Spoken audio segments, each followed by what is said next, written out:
Hey friends, my name is Daedra and I am the founder creator of arethoseyourkids.com, a blog where I blog all about being in an interracial marriage, raising biracial children, and giving resources for the multiracial family.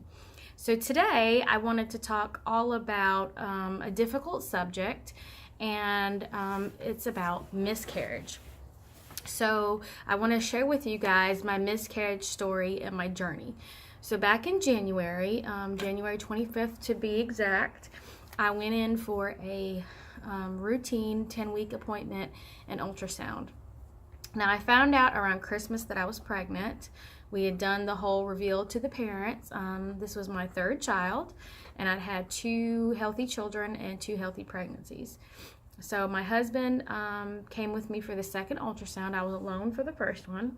I didn't even know they were going to do an ultrasound the first one. I thought they were just going to tell me how far along I was. But anyway, I go in for the ultrasound, and it's the same ultrasound tech at the doctor's office that had been there for my last 2 children, so I already felt comfortable with her. In fact, we were sitting there chatting about what a fun job she had, and I said, I really wish that I would have discovered this sooner, because it's something I'd probably do. I said, you probably love your job. It's so much fun. She said, I do, but every now and then it's difficult when I have to deliver bad news. Well, at that moment, she's got the, whatever you call that thing, and she's rolling around on my belly, and I'm looking on the screen, and I'm thinking it should not take this long to find a baby. Guys, I'm the glass is half full kind of person. So my heart sank, but I kept thinking, she's going to find the baby. I don't know what's going on, but something good's going to happen. Nothing is wrong. Everything's fine. This is what I'm telling myself. So she keeps moving around.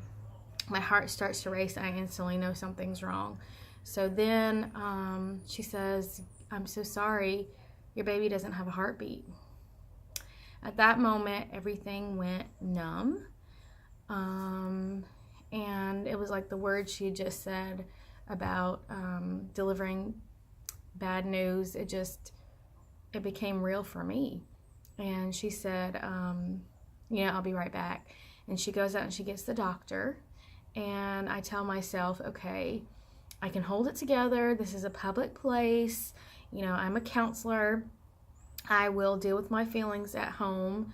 But then the doctor comes in and he starts talking to me about a DNC and how they can take the baby out, and I just couldn't hold it in anymore. I was like, wow, this is real. Just a few weeks ago I saw my baby, and now you're telling me that there's no baby. The baby was measuring 7 weeks, and I just was at a loss. Like, how could this even happen? I didn't have any bleeding. I felt perfectly normal. Like, everything felt fine. And in fact, they told me that the reason why I probably felt so good was because I had no pregnancy hormone. And as you can see, this was 10 months ago, but every time I talk about that day and that moment, I get so emotional. But I think it's important to share this with other women, because there's so many women who are silently suffering, who don't talk about their feelings. When people ask how they're doing, they just say that they're doing okay, and they're dying on the inside. So I just feel like it's important to talk about these feelings. So I went home. My husband is a farmer, and so we had driven 2 separate vehicles, and he had to go collect eggs. I believe it was a Tuesday or Wednesday. So I drove home, and he said, "Are you sure you're going to be okay to drive home?" I said, yes. And on the drive home, I just felt like my mind was in a fog. And honestly, y'all, the only thing that kept me somewhat sane was my faith. And I felt like I heard the Holy Spirit say to me, great is thy faithfulness, over and over and over. And so when I was at the stoplight, I pulled up that old hymn on my phone and just listened to it, and I bawled. I didn't feel that his faithfulness was great in that moment. I felt like his faithfulness had failed me, but I listened anyway. And on the way home, a friend called me, which routinely we would talk after work. And of course, my first instinct was to not answer. But she has had 2 miscarriages. And so she asked me what was wrong because she instantly knew when I told her. And she said, "I'm so sorry." And honestly, I can't even tell you the words that she said, but just knowing that she was a person who knew what I was going through was what I needed in that moment.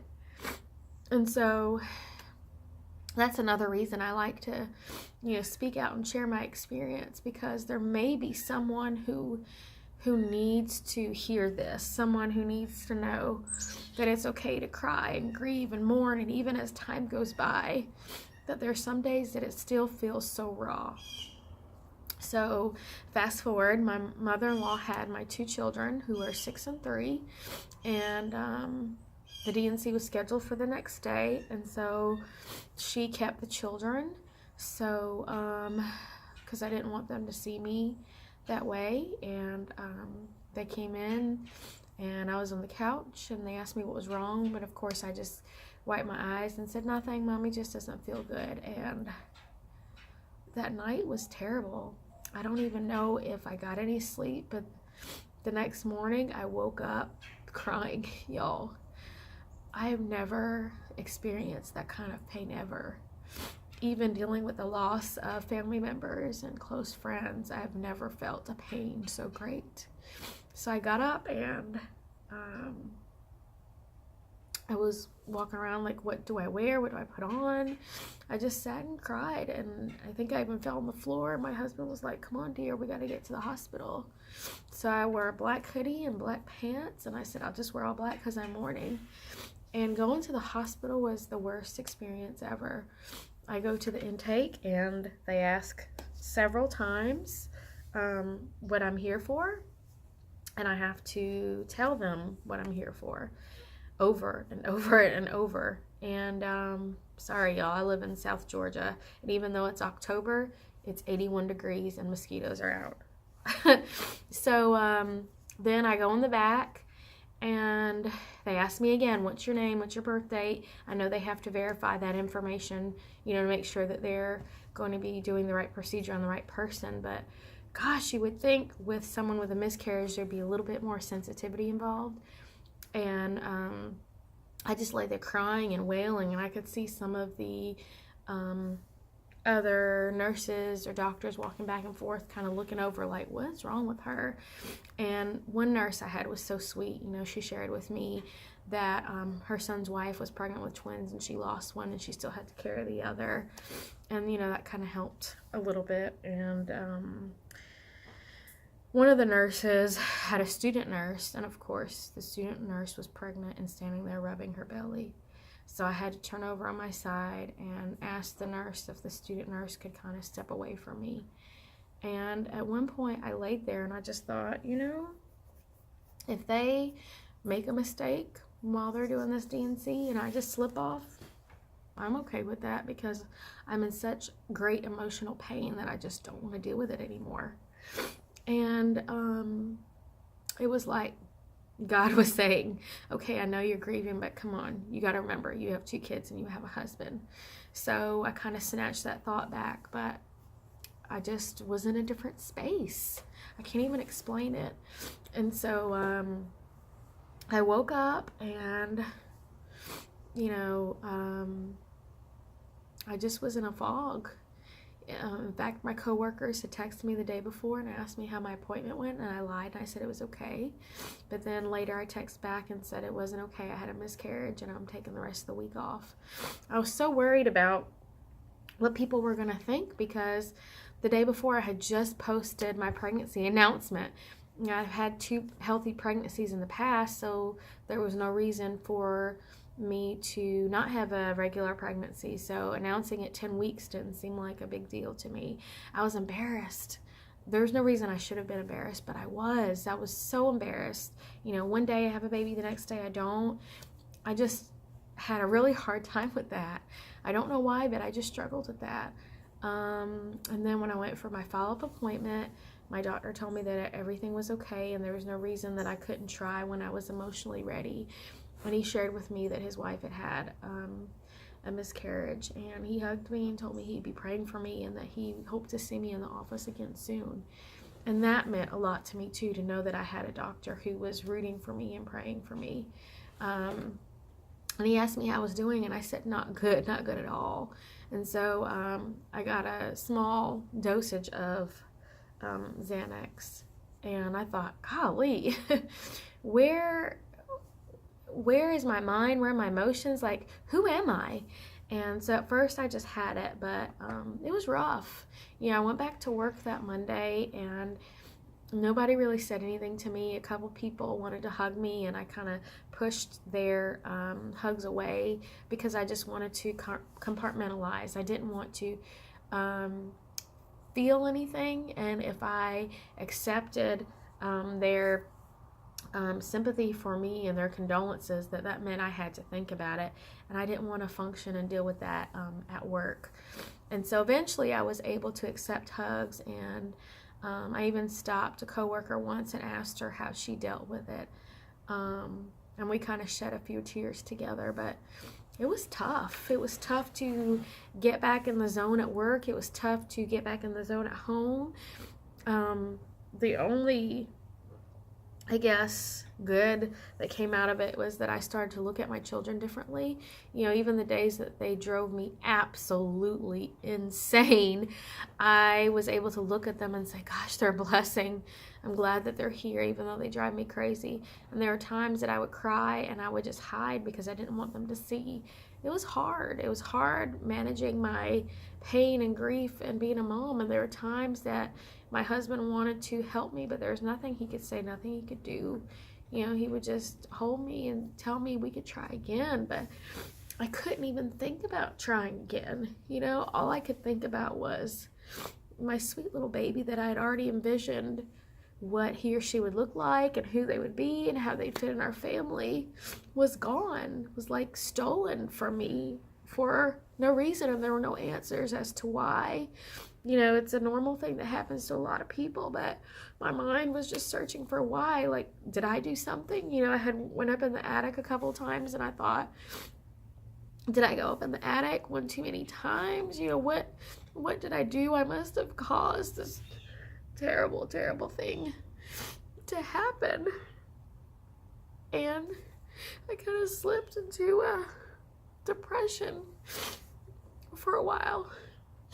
I was just existing, and people would ask me how I was doing, and I just said, okay. Sometimes I would lie, and then other times I would say, I feel like there's a black cloud over my head.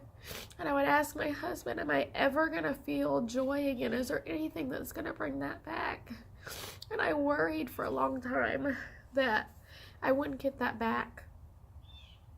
But I also realized that there comes a point when you're having situational depression and you're dealing with grief that you can't allow yourself to sink. And when people want to love on you and support you, you have to let them. I had friends who brought dinner, who brought gift cards, who mailed me cards, who would call and check on me, who did so many wonderful things, people in my church family. And I found such freedom in talking about it. I didn't want to talk about it. I really didn't. But I just kind of felt the urge to talk about it. And I think that was God's way of saving me and showing me that even though it was painful, it was getting my pain out. And as a counselor, I should know that. But of course, sometimes people who know what to do don't always do what they should do. So the more I talked about it, I felt like some of the weight was coming off my shoulders, even though it was incredibly difficult. And just showing people my pain and being vulnerable was very difficult for me. Because as a counselor, that's my job, is to help people, not to be the one who is vulnerable and who needs the help. So that was difficult for me to accept help or just to be open with people. And honestly, being able to do that was kind of a stepping stone, and me even being able to share this here on YouTube where anybody could see it and see the raw emotion. So months went by, and I had days where everything seemed great, and then there would just be a day that something would just trigger the grief. It was different all the time. Sometimes it was seeing a pregnant woman would be difficult. Sometimes it would be seeing a baby. Then other times seeing a baby would make me smile and hopeful. And then it might be, I signed up for Baby Center to get the updates about what, how far along you were and how big the baby was at that time, getting an email. And then when I wanted to get off the mailing list, one of the options was the loss. And it just hit me like a ton of bricks that I had to click that button about a loss. So that was a bad day. Okay, so fast forward to June of this year, this summer, and I'm going to the dentist. I've kind of moved forward. I finally decided, okay, I think if I can lose some of this weight, I'll start to feel better about myself. I can move forward. So I've discovered the fitness marshal, who is amazing. So I started doing some of his workouts and started doing some yoga and some other things, and I started to lose some inches and feel good about myself. So I went to the dentist. There was a different dental hygienist that I'd ever seen before, and I get in the chair, and she looks at my chart, and she says, "Oh, you're due in August. Did you already have the baby, or are you going to have the baby?" And there it goes again, like a ton of bricks. Some time had passed, starting to lose weight, starting to get motivated to do things again, and there it goes. A constant reminder of something that I can't forget. So me being a private person, I just said kind of quietly, I had a miscarriage. She said, "Oh my God, I'm so sorry." And I could instantly see the regret in her face, but she didn't know. So the whole time she's trying to have a normal conversation with me about, do I have any other children? What do I do for a living? All those things. All I'm thinking is, as soon as I get to my car, the floodgate is going to come. And so it's just difficult for me to have a normal appointment and just listen. And so sure enough, the appointment is over. I rush to my car, and oh my gosh, I'm going to get eaten up by mosquitoes. So I rush to my car, and I call my mom. She doesn't answer. I call my husband. He doesn't answer. And it's just me alone, me and God. I'm like, okay, God, I am tired of being bound by my emotions. And I don't understand why this happened, why this horrible, horrible thing has happened to me. I don't understand why you allowed it. And I don't understand why any woman has to go through something like that. Even someone who is mean and vindictive. I would never wish this on anyone. But you have a perfect will. And whatever it is you want me to get out of this experience, it can't be in vain. So I'm just going to trust you. I'm going to put it in your hands. And I'd been wanting to say that for months, but every time I tried to, it just didn't feel right. It didn't sound right. And I was angry. How could I say, God, something good is going to come out of this and you're going to make something good out of it when it didn't feel good? No part of it felt good. And it still doesn't feel good to think about it, to go back there. I mean, you guys saw the emotion and me just talking about it, how it brings me back there. It was difficult, but I had to lean on my faith. It's the only thing that kept me somewhat standing. And so I just felt kind of a release, and I felt like there was a reason why my mom nor my husband answered the phone, because I need to have that one-on-one time alone with God and to talk to him and to share with him my feelings. So I had a cry. It wasn't like a deep, nasty, ugly cry like I'd been doing for months. And a few days later, my cousin had been in town visiting, and I took her back to the airport. I got some Starbucks because her flight left at like 5, and the airport was 40 minutes away, so we had to be up ridiculously early. So I got some Starbucks because I had to go to a new higher orientation. I came home and I felt sick as a dog. I rarely get sick. I maybe go to the doctor once a year, if that. I usually just tough it out with whatever it is. I just don't get sick very much. So I just couldn't imagine why I was feeling so sick and so nauseous.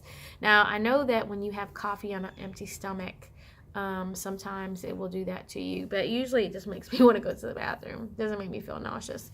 So I had to go through the cabinets and find some nausea medicine just so I could function and go to work. And I thought, well, maybe, the off chance I might be pregnant. I've been tracking my period every month since then.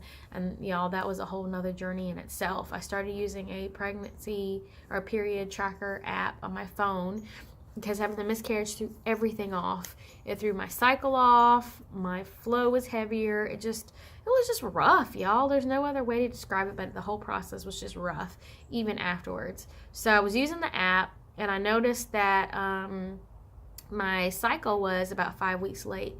But before the miscarriage, I had an IUD, and before that my cycles were kind of irregular, and I had taken a pregnancy test 3, 4, 5 times since then when my cycle was off, and I was just disappointed. So I just started telling myself, I don't know if it's ever going to happen again. And I was wrestling with that idea, and then of course I was dealing with the fear of what if it does happen again if I get pregnant.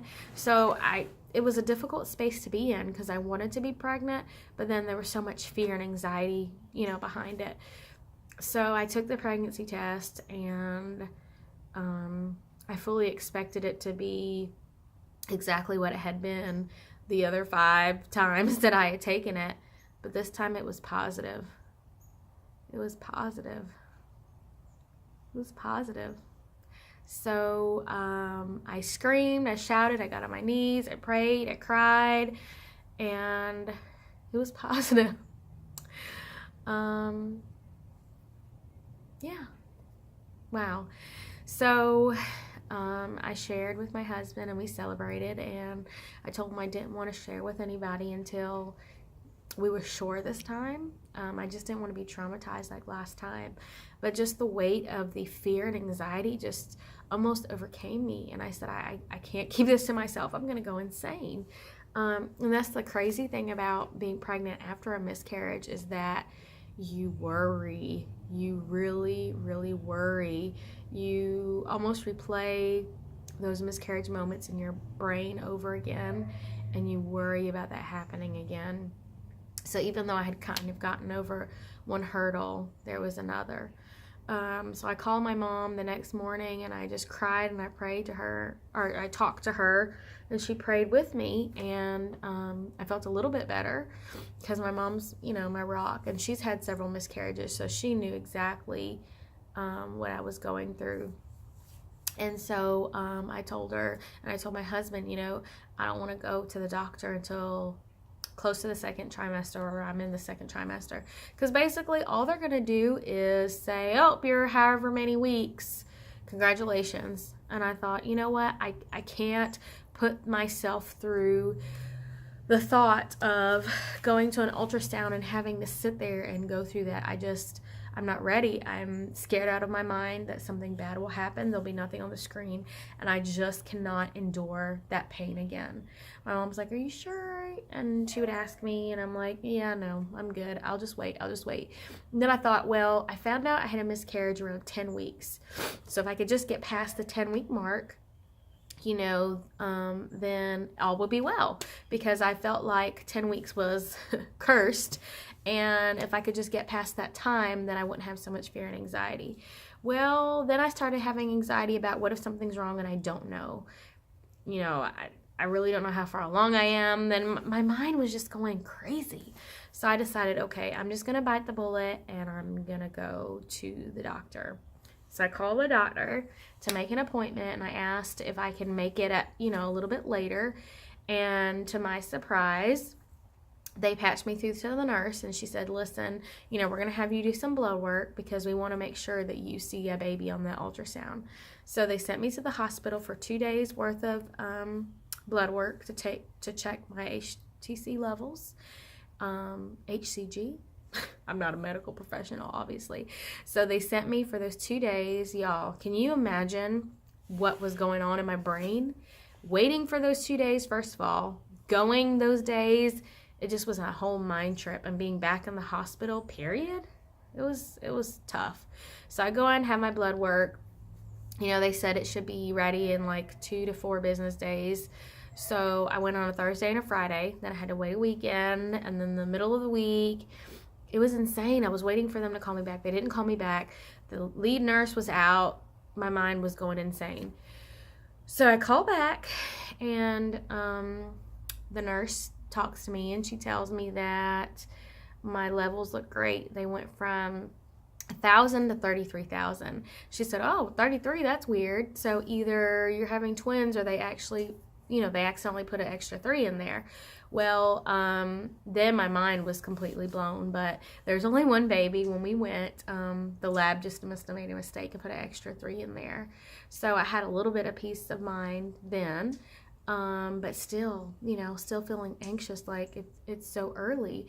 So when I went in for the ultrasound, I found out I was 8 weeks, and my heart was crushed. We saw the baby, we heard the heartbeat. It just wasn't enough. I sat there in the secondary room, and I cried. And my husband was like, what's wrong? We saw a baby, we saw a heartbeat. I was like, but I'm only 8 weeks. I was just thinking, last time I lost the baby at 10, the baby was only measuring 7. I'm not in the safe zone yet. So I cried. I couldn't even enjoy the moment. So we went in, and I saw the PA, and she was so excited. She said, hey, congratulations. How are you feeling? Are you excited? And I was like, not quite yet. And she said, do you want to come back in 2 weeks? Would that make you feel better? If you can come back at 10? I was like, no, it's okay. I was like, you know what? I'm just going to put it out there on faith. I can't control anything bad happening as much as I would like to. And just coming back in 2 weeks, I feel like it'll just aid my anxiety. Because I'll worry until those 2 weeks. So no. So I didn't go back in 2 weeks. I went back a month later, and I saw another baby, and I saw the heartbeat. And I still worried. And I am 16 and a half weeks now, and we just found out the gender, and I'll be sharing that in my next video. But, and you'll see in the video, I'm laying there, and my family is all excited. They're like, oh, there's the baby, and I'm looking, I'm scanning the video, I'm scanning the ultrasound. Okay, I see the baby, but is the baby moving? Like, is everything okay? It's still hard, And my mom said, and my husband too, that it might just be difficult until I actually see that baby, until I look at the baby and see the baby and birth the baby and see from my own eyes that the baby is okay. I think there'll still be a little piece of that in me. But it's rough, man. It's an emotional roller coaster. And honestly, without my faith, I don't know how I could have gotten through that, or even continue to get through my current pregnancy. And it's a daily, weekly thing. It's not just something that you just get over. And I've talked to women who had miscarriages 15, 20, or even more years ago, and when they talk to me about it, I see the tears and the pain in their eyes. So if that's you, my heart goes out to you, and I get it, and I understand. And it's actually Infant Loss Awareness Month, and I feel like I've connected more with women who have suffered some kind of loss, whether it's miscarriage or stillborn, or even women who suffer with infertility. I can imagine the pain they go through every month when they're looking at that stick, and they're hoping to see positive, and it's not. So I just hope that more women can speak out about it, so those who are suffering don't have to suffer alone. And I hope my experience has helped someone to know that you're not alone, and in time, you can heal, even though the pain will be there, and you still remember your sweet little angel baby, that things can get better. And even though it's still painful to think about, that you can move forward, and you can make those steps to having a normal life again. And there are going to be days that you feel like you're in a fog, sometimes maybe even for weeks, and you've experienced a loss. It's a major loss. It's a baby that was a part of you, that was growing inside of you, and loss is just difficult. And I feel like it has made me a better counselor as well, because when I deal with my kids who are grieving, that I connect with them in a whole different level. Just losing a child is tough. And so I just hope that this video helps someone, and in the next video I'll be sharing some more about my pregnancy journey and the gender reveal. Thanks guys for staying tuned, and I look forward to sharing more of my journey with you on my channel. So this is video number 2. It was a little bit emotional. I told you it was going to be heavy, but I'm so glad that I was able to share my story. So I look forward to seeing you guys for the next video, and I hope you guys stay tuned to my channel and subscribe. Thanks guys.